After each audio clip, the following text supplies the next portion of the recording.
Let's talk guns again. Hi, I'm Brenton Goodman, and this is You Decide. Today, we are continuing our discussion about the Second Amendment. Last week, we talked about whether the Constitution protects the rights of individuals to have guns for personal use or just the rights of states to have their own militias. Today, we will discuss how the court interprets whether a gun law is, in fact, constitutional. The law says that law-abiding and reasonable individuals have a right to carry guns for personal use like hunting or self-defense. People have this right if they are in their home, but also if they are outside of their home.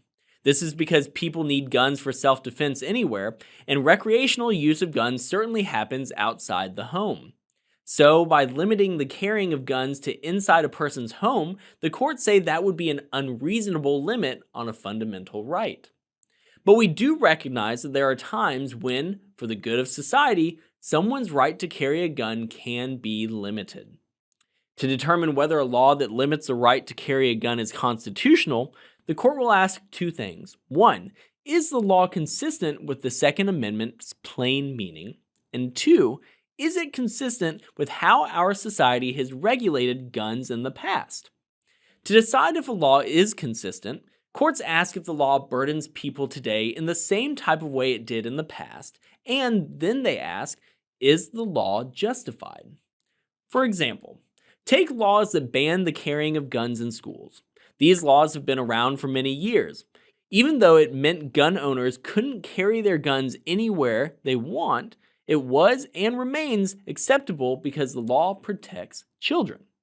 Some laws the court has found to be constitutional are where a person can't have a gun if they are found before a trial by a judge to be a credible threat to their significant other, where laws prohibit having a shotgun with a barrel that's a specific size, and where the law prohibits convicted felons from having guns.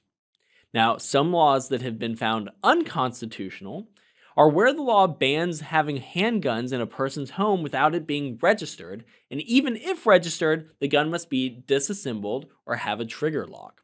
Where the law required registration to have a handgun in Chicago, but would not allow people to register for handguns such as pistols or revolvers, and where the law requires a person to show a special need for self-protection in order to carry a gun. Is our framework and the decisions based on them the best way to regulate guns? You decide. Let me know in the comments what you think, and don't forget to like and subscribe.